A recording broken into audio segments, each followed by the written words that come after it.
بسم الله الرحمن الرحیم و بعد السلام علیکم و رحمت الله و برکاته. بینندگان ارجمند، یکی از پدیده های خیلی منفی که در این زمان ظهور کرده ما و شما شاهد آن هستیم، خاصتا در شبکه، این فتوا دادن بعض نیم خوانده ها و یا حتی نخوانده ها در امور دین است. حتی کار به جایی رسیده که بعضی به اصطلاح بلاگرها در مسائل دینی حرف میزنند، سوالهای شرعی مردم را جواب میگویند. این پدیده خیلی پدیده زشت است و این عادت خیلی عادتی از نگاه شریعت قبیح است. بیایید در این مورد کمی بیاندیشیم، ببینیم که فتوا دهی چی کار است، چی وظیفه است و چقدر مسئولیتی بزرگ است. علما در بیان ماهیت افتاء یا فتوا دهی میگویند هو الاخبار بحکم الله تعالی فی امر من الامور.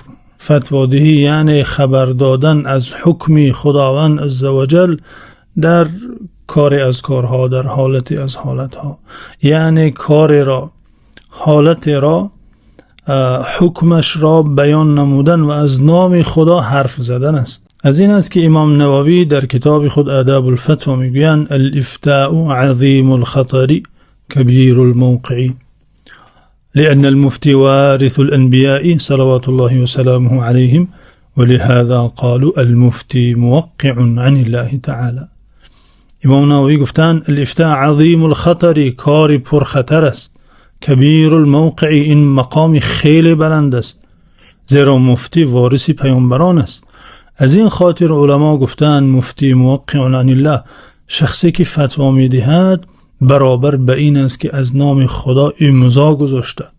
موقع عن الله، امضا گذارنده از نام خداست. بنابراین هر شخصی که میخواهد در مسئله دینی حرف زند، از حلال و حرام چیزی بگوید، سؤال کدام مسلمانی را، خواهری را، برادر را که به شرعیات، به مسائل شرعی، به جایز و ناجایز، حلال و حرام تعلق دارد، خواهد اگر جواب گوید، باید این احساس را داشته باشد، باید درک کند که این جواب شخصی اون است، این نقطه نظری اون است.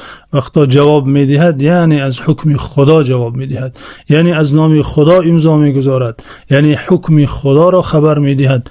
باید خوب بیندیشد که آیا میداند یا نمیداند. امام ابن قیم در کتاب خود اعلام الموقعین میگوید و اذا كان منصب التوقيع عن الملوك بالمحل الذي لا ينكر فضله ولا يجهل قدره وهو من اعلى المراتب السنيات فكيف بمنصب التوقيع عن رب الارض والسماوات. علامه ابن قیم میگن ببینید، وقتا امضا گذاری از نام پادشاهی، از نام کدام راهبری، چنان مقامی بالاست که همه ما میدانیم، به این اعتراف داریم. یک نفر راهبر یا پادشاه به نفر اعتماد کرده گوید تو از نام من امضا گذار. مقام و منصب این نفر خیلی مقامی عالی است و منصبی او خیلی منصبی پر مسئولیت است. ابن قیم میگویند اگر مقامی امضا گذاری از نام پادشاه راهبر چون این مقامی عالی است و پر مسئولیت است، پس چه گمان دارید که مقام امضا گذاری از نام خدا چگونه باشد؟ از نام پروردگار آسمان ها و زمین این نفر امضا میگذارد. بنابراین میگه فحقیق بمن اقیم فی هذا المنصب ان یعد له عدته، پس شایسته است شخصی که در این منصب می نشیند که آمادگی گرفته باشد و ان یتأهب له اهبته، یعنی اسباب توانایی را فراهم کرده باشد، هم تو در این منصب آمده تصادفی ننشسته باشد. و یعلم قدر المقام الذي اقیم فيه، باید قدر این مقام را شناسد. بینندگان ارجمند و کسانی که میخواهیم در امور شرعی اظهار نظر نماییم، باید دانیم که الافتاء بغیر علم من کبائر الذنوب، فتوا دادن بدون علم، بدون دانش، این از گناه های کبیر است. زیرا در فتوا دهی بدون دانش کافی احتمال خطا کردن است و در احتمال خطا رفتن دروغ گفتن از نام خدا و پیامبر است. خداوند عزوجل از این عادت نهی کرده به شدت و آن را از خطوات شیطان، یعنی از وسوسه های شیطان، از کارهایی که شیطان کسانی را به آن میبرد و در آن دام می افکند گفته. در سوره بقره خداوند عزوجل فرموده ولا تتبعوا خطوات الشیطان انه لكم عدو مبین. شما از پی شیطان مروید زیرا او دشمنی آشکار با شماست. انما یأمرکم بالسوء والفحشاء وان تقولوا علی الله ما لا تعلمون. همانا او شما را به کارهای بد و فحشا فرا می‌خواند و اینکه از نام خدا چیزی گویید که نمی‌دانید. یعنی این یکی از همون دامهای شیطان است که انسان را به آن گرفتار می‌سازد و یکی از بلاهایی است که به آن کس را مبتلا می‌گرداند که بدون علم کافی در امور شرعی حرف زند و خطا کند و خود گمراه شده دیگران را نیز گمراه سازد. جای دیگر خداوند عزوجل در سوره اسراء فرموده ولا تقف ما ليس لك به علم ان السمع والبصر والفؤاد كل اولئك كان عنه مسئولا. در تفسیر این آیت از ابن عباس روایت شده آنگونه که امام طبری ذکر کردن لا تقف ما ليس لك به علم یعنی لا تقل ما ليس لك به علم، یعنی در آن چیزی که دانش نداری حرف مزن. خداوند عزوجل نهی قطعی کرده تا نخوانده باشی، ندانسته باشی، نه آموخته باشی در امور شرعی حرف مزن. خداوند تو را میپرسد. پیامبر صلی الله علیه و سلم از این پدیده خبر دادند. گفتند هنگامی که علما از بین میروند کسان جاهلان را به خود عالم قرار میدهند، از جاهلان مسائل دینی خود را میپرسند. فسئلوا فافتوا بغیر علم، از آنها پرسیده می شود از بس که دانش ندارند و تقوای خدا نیز ندارند، از خدا نمی ترسند. فافتوا بغیر علم، بدون علم فتوا می دهند. فضلوا و اضلوا، خود گمراه شدند و دیگران را نیز گمراه می کنند. امام ابو داود از حضرت ابو هریره روایت کردند که پیامبر صلی الله علیه و سلم فرمودند من افتا بغیر علم کان اثمه علی من افتاه. شخصی که بدون علم فتوا دهد گناه آن کار به گردن کسی است که فتوا داده. آن نفر مسکین رفته آن کار را آنگونه که فتوا گرفته عمل می کند، ولی گناهش بر گردنی بر ذمه شخصی است که چون این فتوای خطا داده. بیایید به حیات صحابگان پیامبر صلی الله علیه و سلم یک بار نظر نماییم. حیات صحابگان و حیات سلف صالح، تابعین و تبع تابعین که امامان و عالمان این امتن. بهترین طبقه عالمان این امت صحابگان و تابعین هستند. بیایید ببینیم که در این مسئله چگونه مناسبت داشتند. امام ابن سعد در طبقات کبرا و امام ابن قیم در اعلام آورده که عبدالرحمن ابن ابی لیلا این یکی از بزرگان تابعین است. گفته ادركت 20 و 100 من الانصار من اصحاب رسول الله صلی الله علیه و سلم ما فيهم احد يسأل عن شيء الا احب ان يكفيه صاحبه الفتيا. عبدالرحمن ابن ابی لیلا از بزرگان تابعی است. میگوید من 120 نفر از صحابگان پیامبر صلی الله علیه و سلم را وا خوردم و دیدم که هرگاه از یکی آنان چیزی پرسیده میشد، سؤال شرعی از یکی آنها پرسیده میشد، دوست می داشت که برادرش جواب دهد. چنان احساس مسئولیت داشتند، چنان از جوابی خطا پرهیز داشتند و می ترسیدند، با وجودی که این علمی خیلی وافر، علمی خیلی وسیع داشتند، به واسطه علم و دانش شرعی را از پیامبر صلی الله علیه و سلم آموخته بودند. با وجود این وقتا از آنها سؤال شرعی پرسیده می شد تمنا می کردند کاش برادرم جواب دهد و این مسئولیت بالای من نفراید. امام بیهقی در مدخل و امام ابن صلاح در ادب مفتی این روایت را به لفظ دیگری آوردن که خیلی جالب است. میگوید قال ابن ابي ليلى ادركت 20 و 100 من الانصار من اصحاب رسول الله صلى الله عليه وسلم يسأل احدهم عن المسألة فتردها هذا الى هذا وهذا الى هذا حتى ترجع الى الاول. ابن ابی لیلا میگوید من 120 تن از اصحاب پیامبر صلی الله علیه و سلم را از انصاریان دیدم وا خوردم که چون از یکی آنان مسئله پرسیده میشد یکی به دیگری حواله میکرد. رفته از فلانی برادرم پرس، او دانشمندتر است. میگفت سائل را ای پرسنده رو فلانی را پرس، او دانش بیشتر دارد. و چون نزد آن نفر که دانش بیشتر دارد میرفت، اون نیز میگفت نزد فلانی را او از من بیشتر میداند، بیشتر میفهمد. همین گونه ترد هذا الى هذا و هذا الى هذا، مسئله را یکی به دیگری حواله میکرد و مسئله چرخ زده به شخص اول برگشته می آمد. تا این حد از جواب دادن این مسئله شرعی هراس داشتند، چون که قدر دین را خوب میدانستند، چون که قدر این منصب را، قدر این مقام را درک کرده بودند.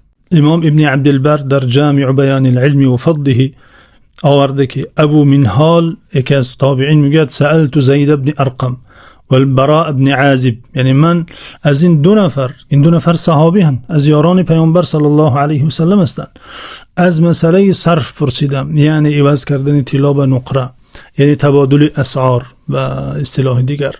فجعل كل ما سألت احدهما، هرگاه که یکی از آنان را میپرسیدم، قال سل الاخر، دیگری را پرس، رفیقم را پرس، فانه خیر منی و اعلم منی، او از من بهتر است، او از من دانشی بیشتر دارد. امام بغوی در شرح سنت آورده که امام مالک رضی الله عنه چون این عادت داشتند، کان لا یفتی حتی یقول لا حول ولا قوة الا بالله، یعنی هرگاه که از ایشان سؤال می کردند تا ایشان لا حول ولا قوة الا بالله نمی گفتند، جواب نمی دادند.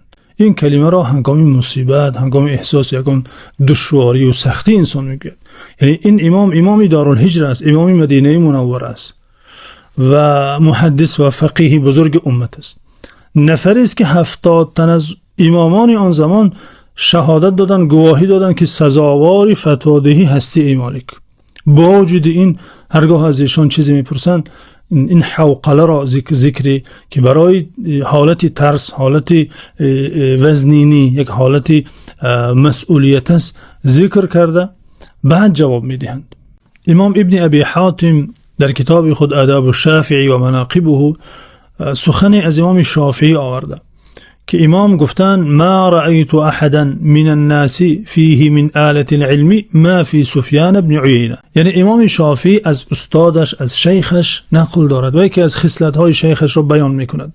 میگوید من هیچ کسی را ندیدم در میان علما که اسباب علم در او فراهم باشد آنگونه که در سفیان بن عیینه فراهم بود. البته سفیان ابن عیینه یکی از امامان برجسته اسلام است. با امام مالک میگن اگر ابن عیینه و مالک نمی بود علم شرعی از حجاز یعنی از بین میرفت. امام شافعی میگن من اسباب علم را آنگونه که در سفیان ابن عیینه فراهم دیدم در کسی دیگر ندیدم. هر آن علم و دانشی که یک دانشمند باید داشته باشد او داشت. و میگن و ما رأیت احدا احسن التفسیر الحدیث منه، و من هیچ کسی را ندیدم که حدیث را آنگونه که سفیان ابن عیینه زیبا شرح میکند شرح کند. با وجود این میگن و ما رأیت احدا اکف عن الفتیا منه، من هیچ کسی را ندیدم که در فتوادهی اینقدر بپرهیزد آنگونه که ابن عیینه میپرهیزید. آنگونه که ابن عیینه از فتوا دادن هراس داشت هیچ کسی دیگر را ندیدم با چنین هراس، با چنین احساس مسئولیت. در حلیة الاولیاء ابو نعیم اصفهانی آورده از محمد ابن سیرین، از بزرگان تابعی، فقیه و محدث، كان محمد بن سيرين إذا سئل عن شيء من الفقه الحلال والحرام تغير لونه وتبدل حتى كأنه ليس بالذي كان. چون از محمد ابن سیرین که فقیه زمان است، محدث دوران است، از ایشان چیزی از حلال و حرام پرسیده می شد، تغییر لونه، رنگ چهرهش تغییر می افت، و تبدل حتی کانه لیس بالذی کان، گویا که شخص دیگری می شد. تا این حد از پیامد جواب خود هراس داشتند، تا این حد در جواب خود می اندیشیدند، تا این حد احساس مسئولیت می کردند. علامه تقی عثمانی در کتاب خود اصول افتاء آورده که عن مالک انه کان اذا افتى کانه بین الجنة و النار. از امام مالک روایت می شود که چون ایشان فتوا می دادند که انه بین الجنة و النار، گویا در میان دوزخ و جنت قرار دارند. تا این حد با یک احساس مسئولیت فتوا می دادند. از عبدالله ابن مسعود صحابی بزرگوار، فقیه صحابگان، مفتی صحابگان روایت شده که ایشان می گفتند من افتی الناس فی کل ما یستفتونه فهو مجنون. هر شخصی که به همه سوالهای مردم جواب گوید، نمیدانم نگوید، فهو مجنون، و دیوانه است. شخص عاقل چنین نمی شود. شخص عاقل حتی اگرم دانشمند هست همه چیز را نمیداند، هیچ کس همدان نیست. فقیهان بزرگوار امت نمیدانم گفتند. بنابراین گفتند هر کس که نمیدانم نمیگوید، به همه سوالهای مردم جواب میگوید، او دیوانه است. شایسته نیست که از او انسان سوال پرسد، مسائل شرعی پرسد. نشانه دانشمندی این است که گاه انسان نمیدانم گوید. حالا ببینم بعد جواب میگویم، حالا بپرسم بعد جواب شما را میدهم، باید این چیز در او دیده شود. بعضی کسان گمان میکنند که اگر نمیدانم گویند قدر و قیمت او پست می شود. نه، برعکس است. نمیدانم گفتن این از خصلت صحابگان پیامبر صلی الله علیه و سلم و از خصلت سلف صالح است. امام ابن عبدالبر در جامع بیان العلم آورده که عقبه ابن مسلم تابعی بزرگوار میگوید صحبت ابن عمر 34 شهرا. من ابن عمر این عبدالله ابن عمر فقیه صحابگان، دانشمند امت، میگوید من با ابن عمر همراه بودم 34 ماه، یعنی نزدیکی 3 سال با او همراهی میکردم. فکثیرا ما کان یسأل، بسیار وقت او را پرسیده میشد مسائل شرعی از او میپرسیدن. فیقول لا ادری، میگفت نمیدانم. این چنین امام ابن عبدالبر از عبدالرحمن ابن مهدی از دیگر محدثان بزرگوار اسلام آورده. کنا عند مالک بن انس، میگه ما نزد مالک بن انس بودیم، نزد امام مالک. فجاءه رجل فقال يا ابا عبد الله جئتك في مسيرة 6 اشهر، من از راه 6 ماه نزد تو آمده رسیدم، یعنی 6 ماه راه را طی کرده نزد تو آمدم. حملني اهل بلدي مسألة اسألك عنها، اهل شهر من به من مسئله دادن، مسئله واگذار کردن که آن را از شما بپرسم.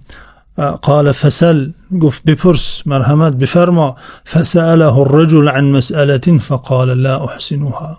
چون مرد از امام مالک، از امام مدینه، از امام دارالهجره مسئله خود را پرسید، امام مالک بدون خجالت، بدون هیچ حیای گفتن لا احسنها، نمیدانم جواب این مسئله تو را. قال فبهت الرجل، مرد دهشت زده شد، در تعجب افتاد. که انه قد جاء الى من يعلم كل شيء، در نظرش نزد کسی میروم که همه چیز را میداند. قال فقال أي شيء أقول لأهل بلدتي إذا رجعت لهم، این مرد گفت من به اهل شهرم چی میگویم وقتا نزد آنها برگردم؟ شما که چون این جواب میدهید من به آنها چی گویم؟ قال تقول لهم قال مالك لا احسن، امام مالک به این مرد گفتن چون به اهل شهرت برمیگردی به آنها بگو مالک ندانست، هیچ جای خجالتش نیست، هیچ جای عیبش هم نیست، بگو مالک ندانست. پس جواب دادن این مسئله های شرعی و به اصطلاح فتوا دهی چون این مسئولیت بزرگ است، چون این مقامی است که حتی صحابگان، حتی تابعیان و سلف صالح امامان دین از این مقام می هراسیدن و این مسئولیتی است که پیامد دارد و این حرف است که جوابگری دارد از جای خدا، نیابتا از خدا و فرستاده خدا حرف زدن است. پس هر نفر چون مسئله دینی را، حکم شرعی را خود نخوانده، نه آموخته و اسباب این مقام را در خود فراهم ننموده، نباید به این مقام پرخطر اقدام نماید و نباید بدون علم در امور شرعی حرف زند. در حفظ و امان خداوند باشید.